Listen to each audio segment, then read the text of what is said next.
5 C's of the cross. సిలువ యొక్క 5 seal అంటే ఈ యొక్క ఇంగ్లీష్ భాషలో సి అనే ఆల్ఫబెట్తో ప్రారంభమయ్యే 5 ఆ యొక్క మాటల చేత పొందుపరచబడిన ఈ సందేశాన్ని మనం జాగ్రత్తగా విందాం. 5 C's of the cross. Number 1, communication with the Father. తండ్రితో సంభాషణ. రెండవది కాంపెన్సేషన్ ఫర్ ద సిన్నర్. పాపికి పరిహారము చెల్లించడం. ఇక మూడవది కంప్లీషన్ ఆఫ్ ద మిషన్, కార్యసిద్ధి లేక ఆ యొక్క కార్యము నెరవేర్చబడము. నాలుగవది కాన్ఫిడెన్స్ లేక అష్యూరెన్స్ టు ద సిన్నర్. పాపికి దేవుడిచ్చే నిశ్చయత, ఆ దేవాది దేవుడిచ్చే మనోధైర్యం. ఇక చివరిది the commission to the disciple, శిష్యునికి దేవుడిచ్చే ఆదేశము. ఈ 5 విషయాలను మనం జాగ్రత్తగా ఆలోచన చేస్తాం.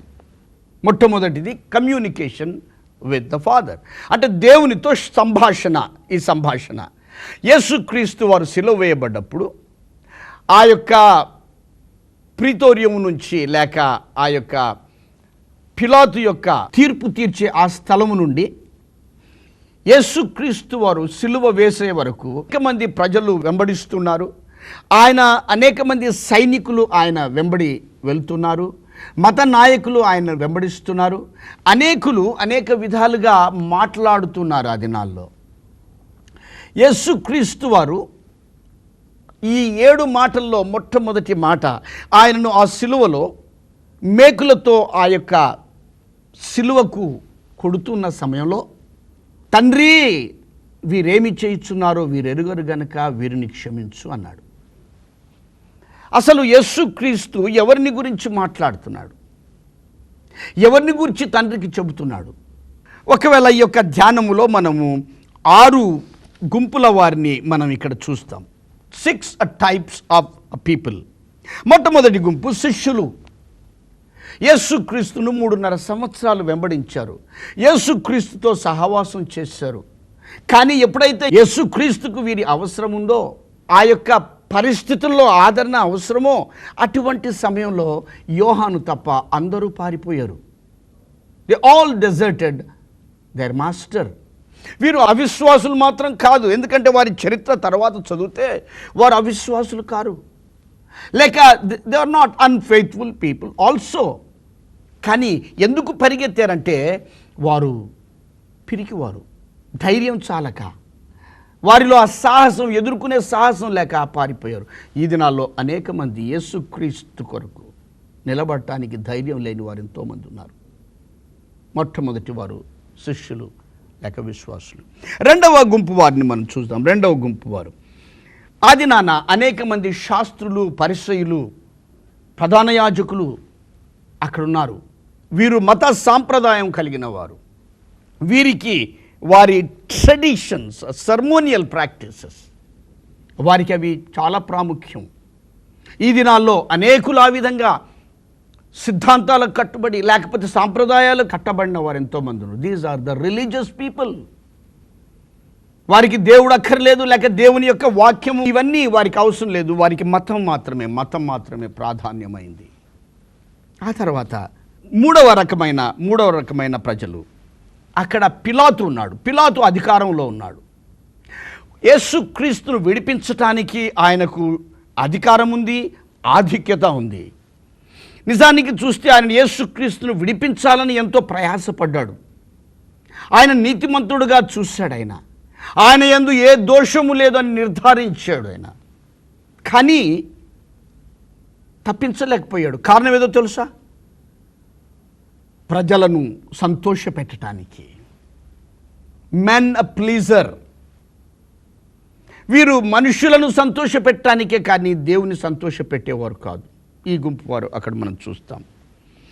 ఇక 4వ గుంపు వారు ఎవరంటే ఆ రోమా భటులు, శతాధిపతులు, సైన్యాధిపతులు, సైన్యము. వీరంతా యేసుక్రీస్తును కొరడాలతో కొడుతున్నారు, యేసుక్రీస్తును హింసిస్తున్నారు, ఉమ్మివేస్తున్నారు, హేళన చేస్తూ ఉన్నారు, దూషిస్తున్నారు. చెప్పాలంటే యేసుక్రీస్తుతో ఆడుకుంటున్నారు కొరడాలతో. వారు వారి యొక్క పని నిర్వర్తిస్తున్నారు. These are the people, duty minded people. చాలామంది ఉద్యోగాలు లేకపోతే బిజినెస్ లేక వారి యొక్క పనులు ప్రాముఖ్యం, దేవుడు ముఖ్యం కాదు. These are the professionals. ఇక 5వ గుంపు వారిని మనం చూస్తాం. యేసుక్రీస్తు ఇరుప్రక్కల 2 దొంగలు, బందిపోటు దొంగలు అన్నారు బైబిల్లో. వీరిద్దరూ నేరస్తులుగా, వీరు ఒకవేళ నిజంగా చెప్పాలంటే అక్రమస్తులు. వీరిద్దరూ ఎవరిని సూచిస్తున్నా అంటే లోకంలో ఉన్న పాపులందరినీ సూచించేవారు. They are criminals, sinners. ఇక చివరి గ్రూపు ఎవరయ్యా బాబు అని అంటే సాధారణమైన ప్రజలు. అంతకుముందు యేసుక్రీస్తు మట్టలాదివారం నాడు యెరూషలేం పట్టణానికి వచ్చినప్పుడు హోసన్నా హోసన్నా, జయము జయము, ప్రభు పేరట వచ్చువాడు స్తుతింపబడునుగాక అని కేకలు వేసిన వారు. కానీ వెంటనే వారు ఏమంటున్నారు తెలుసా? సిలువ వేయము, సిలువ వేయము. మత నాయకుల చేత మోసపోయిన వారు, అమాయకమైన ప్రజలు. ఎంతోమంది ఈ దినానికి కూడా మత నాయకుల చేత, బోధకుల చేత మోసపోయేవారు ఉన్నారు. ఈ 6 గుంపుల వారు అక్కడ మనం చూస్తున్నాం. ఈ 6 గుంపుల వారిని దేవుడు గమనించి వారి కొరకు ప్రార్థన చేస్తున్నాడు. తండ్రితో అడుగుతున్నాడు, తండ్రి తండ్రి వీరేం చేస్తున్నారు, వీరెరగరు గనుక వీరిని క్షమించు. ఇదిగో వారి యొక్క పాప రుణాన్ని నేను తీరుస్తున్నాను, దాని కొరకు నా ప్రాణాన్ని అప్పగించబోతున్నాను, ఆ విలువ చెల్లించడానికి నేను ఇక్కడికి వచ్చాను, కాబట్టి వారిని క్షమించు. క్షమాపణ విడుదలైపోయింది. క్షమాపణ అంటే ఒక వ్యక్తి ఈ విధంగా అన్నాడు, ఇట్స్ అ రెమిటెన్స్ అంటే ఆ రుణాన్ని, కావలసిన సొమ్మును అక్కడ చెల్లించడం. దేవాది దేవుని యొద్ద ఆ యొక్క రుణము చెల్లించాడు, ఆ యొక్క క్షమాపణ విడుదలైంది. ఆ తర్వాత రెండవది మనం చూద్దాం. రెండవది కాంపెన్సేషన్ ఫార్ ద సిన్నర్, అంటే పాపికి పరిహారము. ఈ పాపము వలన వచ్చే జీతము మరణము. ఆ యొక్క పాప రుణాన్ని తీర్చాలి అంటే తాను విలువ చెల్లించాలి. ఆ యేసుక్రీస్తు సిలువ మీద ఈ పాప రుణాన్ని చెల్లిస్తున్నాడు. ఆయన మన కొరకు ఆ పాపమంతా ఆయన తన మీద మోసుకున్నాడు. పాపము లేని ఆ యేసుక్రీస్తు పరిశుద్ధుడు మన కొరకు పాపిగా ఎంచబడ్డాడు. యెషయా గ్రంథం 53వ అధ్యాయంలో మనం గనక ఆలోచన చేస్తే, మన అతిక్రమ క్రియలను బట్టి అతడు గాయపరచబడను, మన దోషములను బట్టి నలగగొట్టబడను, మన సమాధానార్థమైన శిక్ష అతని మీద పడను. మనందరి దోషము అతని మీద మోపెను. ఆ యేసుక్రీస్తు ఆ సిలువలో మన పాపములను, మన దోషములను, మన శాపములను మోస్తూ ఉన్నాడు. ఆ యేసుక్రీస్తును సిలువలో ఏమని చూస్తున్నాడు దేవాది దేవుడు చూచినప్పుడు అంటే, నిన్ను నన్ను చూస్తున్నాడు, మన పాపములను చూస్తున్నాడు. ఆయన పాప భారమును మోసుకొని పోతున్న దేవుని గొర్రెపిల్లగా సిలువలో వేలాడుతున్నాడు. ఆ సమయంలో కేక వేస్తున్నాడు. ఆ యొక్క నాలుగవ మాట మత్తయి సువార్తలో వ్రాయబడిన మాట 27వ అధ్యాయం, ఎలోహీం ఎలోహీం లమా సబఖ్తనీ, నా దేవా నా చెయ్యి ఎందుకు విడిచిపెట్టాడో తెలుసా? ఆ పాపం అనేది ఆ యొక్క యేసుక్రీస్తు మీద మోపబడింది. ఆ యేసుక్రీస్తు మన కొరకు శాపగ్రాహి అయ్యాడు. నీవు నేను ఆయన సిలువ వేసాం. హీఈస్ పేయింగ్ ద పెనాలిటీ, ఆ కాంపెన్సేషన్ పే చేస్తున్నాడు. ఆ తరువాత యోహాను సువార్త 19వ అధ్యాయంలో మనం చూస్తే ఆయన పెద్ద శబ్దంతో కేక వేస్తున్నాడు, దప్పికొనుచున్నాను, ఐ థర్స్ట్. జీవజల ఊట అయిన ఆ యొక్క యేసుక్రీస్తు ఆ యేసుక్రీస్తు ఈ దినము తాను దప్పికొంటున్నాడు. సమరయ స్త్రీకి చెప్పాడు, ఏమనంటే, అమ్మా, నేనిచ్చు నీళ్ళు త్రాగువాడికి ఎన్నడూ దప్పికొనడు. అటువంటి జీవజలముల ఊటైన ఆ యేసుక్రీస్తు నీ కొరకు నా కొరకు ఆ పాప రుణాన్ని తీర్చటానికి ఆ సిలువలో దప్పికొంటున్నాడు ఆయన. అంటే ఆ యొక్క జీవజలములు ఇంకిపోయాయా? Are they exhausted? నో. ఆయన మన కొరకు తాను రిక్తునిగా చేసుకున్నాడు. ఆయన నరకములో నీవు నేను కేకలు వేయాల్సిన ఆ యొక్క పరిస్థితిని తాను ముందుగానే ఎరిగి ఆ నరక శిక్ష అనుభవించకుండా ఆ పాప రుణమును తీర్చడానికి యేసుక్రీస్తు దప్పికొన్నాడు. తెలుసా నీకది? లూకాసు సువార్తలో 16వ అధ్యాయం 19వ వచనం నుంచి 31వ వచనం వరకు లాజరు ధనవంతుని యొక్క ఆ శ్రేష్టమైన సన్నివేశాన్ని యేసుక్రీస్తు వారు బోధిస్తూ అన్నాడు. ఆ నరకంలో ఆ ధనవంతుడు కేకలు వేస్తూ, అబ్రహామా, లాజరు చిటికెన వేలు ఆ నీళ్ళలో ముంచి ఒక్క చుక్కతో నా నాలుక తడిచెయ్యి. బాబు, ఆ యొక్క నరకంలో నీకు అగ్ని ఆరదు, పురుగు చావదు, అక్కడ దాహము అది నిన్ను విడుదల చేయటానికి, దాని నుండి నిన్ను తప్పించడానికి ఆ రుణాన్ని యేసుక్రీస్తు వారు ఆ సిలువలో తాను మరణించాడు. ఆ విలువ చెల్లించాడు, ప్రాయశ్చిత్తం చేస్తున్నాడు, పరిహారాన్ని చెల్లిస్తున్నాడు. Jesus is compensating for sinners. ఈ 6 రకాలైన ప్రజల యొక్క పాపాల కొరకు ఆయన ఆ క్షమాపణ విడుదల చేసిన ఆ యొక్క దేవాది దేవుడు వారి కొరకు ఆ విలువ చెల్లిస్తున్నాడు. ఇక 3వ సి మనం ఆలోచన చేద్దాం. The completion of the mission. కార్యసిద్ధి. తాను ఏ ఉద్దేశంతో ఈ లోకానికి వచ్చాడో ఆ కార్యమును నెరవేర్చడానికి ఆయన వచ్చాడు. అది సంపూర్తిగా నెరవేర్చాడు. ఈ యొక్క 6వ మాటలో ఉన్న పరమ సత్యాన్ని మనం ఒకవేళ గ్రహిస్తే యోహాను సువార్త 19వ అధ్యాయంలో ఇట్ ఈస్ ఫినిష్డ్, టెట్లెస్టాయ్ గ్రీకు భాషలో, ఆ యొక్క తండ్రి తన చేతికి అప్పగించిన పని పూర్తి చేశాడు. ఆయన కేక వేస్తున్నాడు. ఇది ఓటమితో వేసిన కేక కాదిది, వేదనలో వేసిన కేక కాదిది, ఇది విజయాన్ని ప్రకటించే కేక. ఇట్ ఈజ్ ఫినిష్డ్, సమాప్తమైంది. ఏమి సమాప్తమైంది? దేని గురించి చెబుతున్నాడు? ఒకవేళ ఇక్కడ తిరిగి 5 విషయాలను మనం త్వరగా చూస్తాము. The mission accomplished. What is the mission? ఆ పని ఏది? The forgiveness is released and remitted for every sinner. ఆ యొక్క క్షమాపణ విడుదలైపోయింది, ఆ యొక్క రుణము తీర్చబడింది. రెండవది, ధర్మశాస్త్రం నెరవేర్చబడింది. ఏ ధర్మశాస్త్రం అయితే మానవుని నీతిమంతుడుగా తీర్చలేకపోయిందో ఆ ధర్మశాస్త్రాన్ని పూర్తి చేసి నీతిమంతులుగా తీర్చాడు యేసుక్రీస్తు. ఆ తర్వాత he is restoring the lost authority. ఆ ఏదెను వనంలో ఆదాము హవ్వలను దేవుడు సృష్టించి, బాబు మీరు అభివృద్ధి పొంది ఫలించి ఈ యొక్క సృష్టినంతటిని మీరు ఏలాలి, కానీ అవిధేయత చేత అధికారాన్ని పోగొట్టుకున్నారు. ఈ దినము సిలువలో ఆయన కేక వేస్తారు, ఇట్ ఈస్ ఫినిష్డ్. ఆ సైతాను చేతిలో నుంచి తిరిగి అధికారం లాగి మానవునికి ఇవ్వటానికి అన్నీ సిద్ధపరచబడింది. ఇంకా ఏమి జరిగింది? ఆ సిలువలో ఆ కేక ఏమి చెబుతుందంటే, the restoration of the last image of God.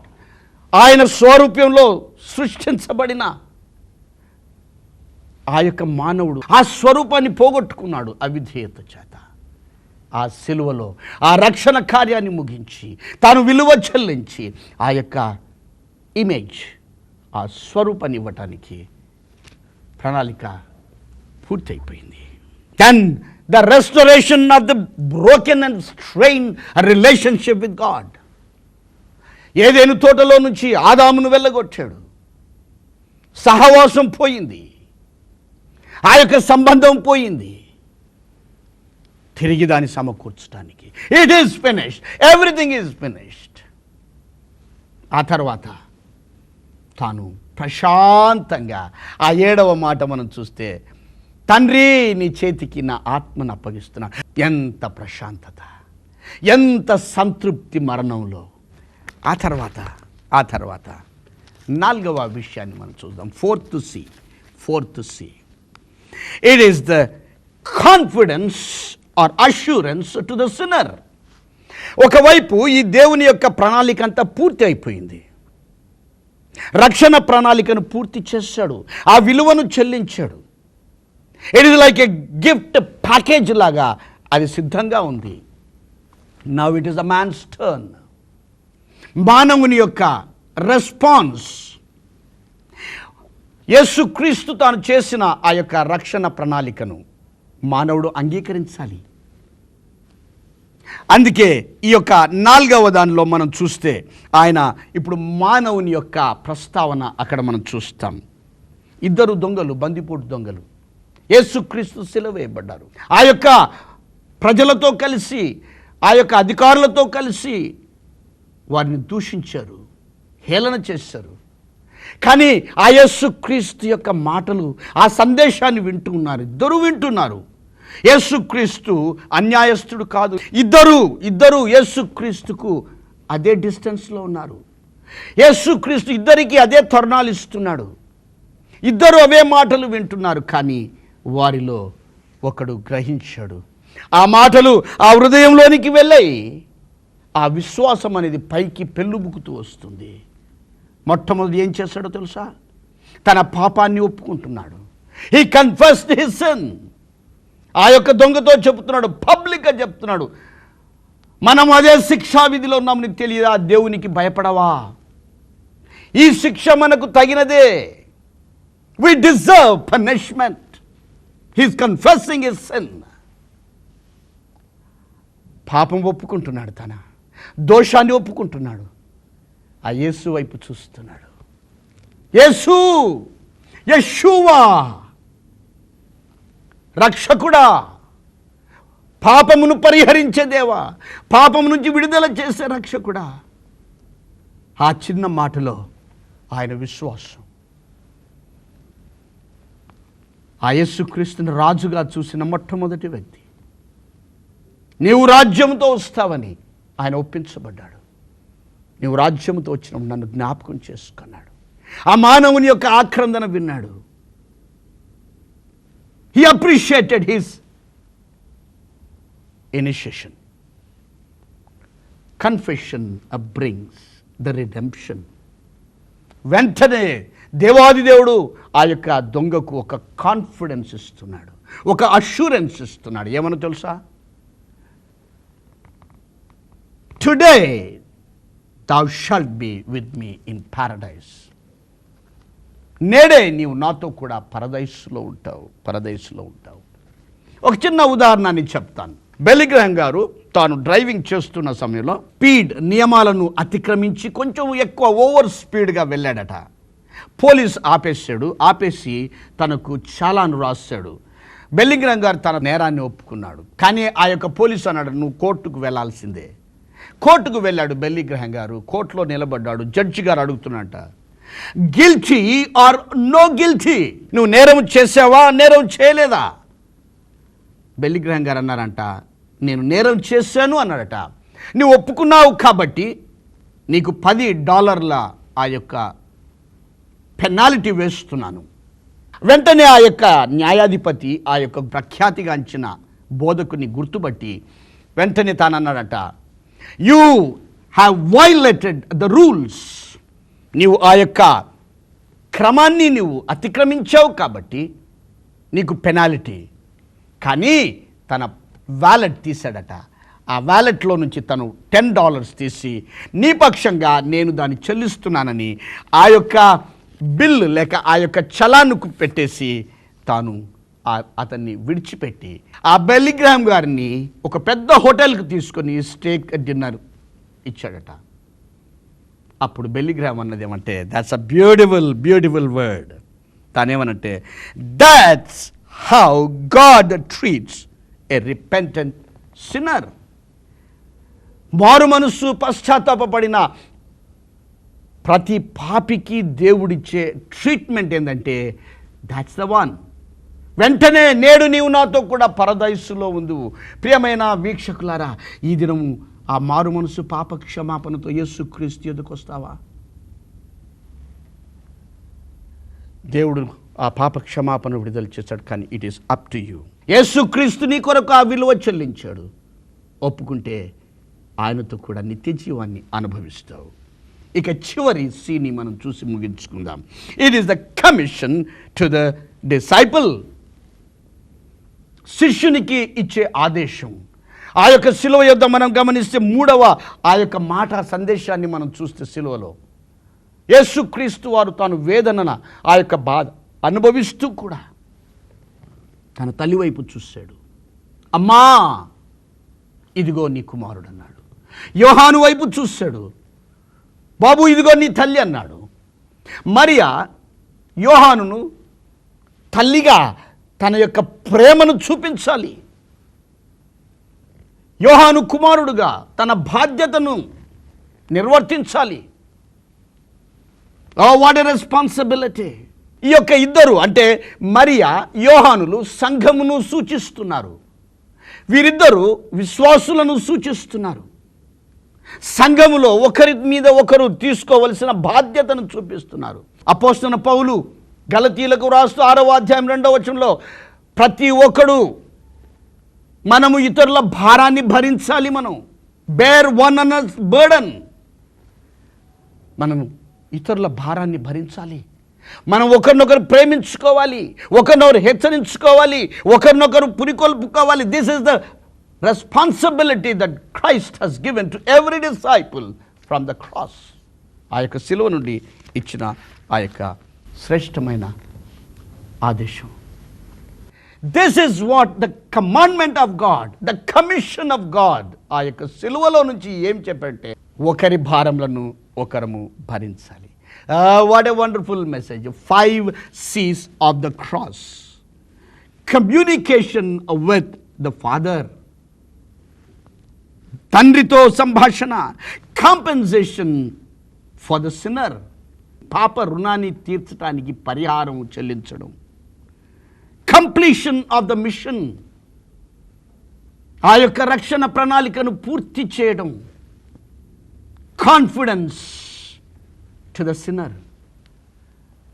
Roman government has completely decided the future of this thieves. కానీ దేవాది దేవుడు ఆ హోప్లెస్ కండిషన్లో ఆ దొంగకు నిరీక్షణ ఇచ్చాడు. And the commission to the disciple. What is your decision today? దేవుని వైపు నుండి he has completed, it is finished. He compensated for the sinner. ఆ 6 రకాలైన ప్రజలలో నీవు ఏ గుంపుకైనా చెందిన వాడవుగా ఉన్నావా? ఈ యొక్క వాక్యం వింటున్న నీవు ఒక చిన్న డెమాన్స్ట్రేషన్తో ముగించాలని నేను ఆశపడుతున్నాను. యేసుక్రీస్తు వారు సిలువలో పలికిన ఆ యొక్క 7 మాటలను నేను ఏ విధంగా మీ ముందు పెట్టాలనుకుంటున్నానంటే, this is the beautiful pearly necklace. ఈ యొక్క 7 మాటలు లేక ఈ యొక్క సందేశము 5 C's of the cross. It's a beautiful pearls. ఒకవేళ చెప్పాలంటే ఆ యొక్క ముత్యాల లాంటి విలువైన ఆ యొక్క సందేశాలు. కానీ ఆ యేసుక్రీస్తు ఎందుకు ఇచ్చాడో తెలుసా? ఆ యొక్క సందేశాలను ఏదో ధ్యానించి ఏడ్చి అక్కడికి విడిచిపెట్టడానికి కాదు. He wants your fellowship. ఆ యొక్క ముత్యాల దండను లేక ఆ బోధను నీవు ధరించాలి. అది నీదిగా చేసుకోవాలి, నీ హృదయంలో ఉండాలి, అది భద్రపరచబడాలి. కానీ సమస్య ఇక్కడ మనం ఈ యొక్క రింగ్ మనం చూస్తున్నాం. This is the completed work of Christ. ఒకవేళ చెప్పాలంటే the compensation is paid, everything is paid. ఇటువైపు ఒక హుక్ ఉంది. నేను దీనేమంటానంటే మానవుని యొక్క responsibility, the decision. Unless he opens the hook, ఆ తర్వాత దీనికి పెట్టకపోతే ఇది దండగా ఉండదు, అది వ్యర్థంగా ఉండిపోతుంది. What is your decision today? ఇది నువ్వు ఆ యేసుక్రీస్తు యొద్దకు ఆ దొంగ ఉన్న పాటున వచ్చినట్లు he made the decision decides your destination. ఆ యొక్క హుక్ పెట్టిన తర్వాత this necklace can be part of your body, part of your life. ఆ తర్వాత కింద ఇక్కడ ఒక పెండెంట్ మనం చూస్తున్నాం. This pendant is the commission to the disciple. ఒకరినొకరు ఆదరించుకోవటానికి శిష్యులుగా యేసుక్రీస్తు యొక్క ఆదేశాన్ని. What a beautiful this is the 7 words messages of cross. వీటిని మనం 5 C's ఆఫ్ ద క్రాస్గా మనం చూసాం. తీర్మానం చేసుకో. ఈ దినం ప్రభువు నిన్ను పిలుస్తున్నాడు. అక్కడికే మర్చిపోదు ఆ 7 మాటలు. ఈ 5 సందేశాలు నీ హృదయంలో భద్రపరుచుకో. ప్రభు యొద్దకురా. ఆ రక్షణ అనే ఆ యొక్క బహుమానాన్ని ఉచితంగా అనుభవించు. రక్షించబడిన నీవు బాధ్యతతో ఈ లోకంలో క్రీస్తు కొరకు ఎదురు చూద్దాం. ఆ దినము సమీపించుచున్న కొలది హెబ్రీలకు రాసిన గ్రంథకర్త అంటాడు, మనం ఒకరినొకరు పురికొల్పుకుంటూ ఒకరినొకరు సిద్ధపరచుకుందాం. దేవుడు అట్టి కృప దయచేయునుగాక. ప్రభువు నిన్ను దీవించునుగాక. ప్రార్థన చేసుకో. కృపా కనికరం గల తండ్రి, పరిశుద్ధుడా, నీకు వందనాలు, స్తోత్రాలయ్యా. అవును తండ్రి, మా పక్షంగా నాయన క్షమాపణ విడుదల చేశావు.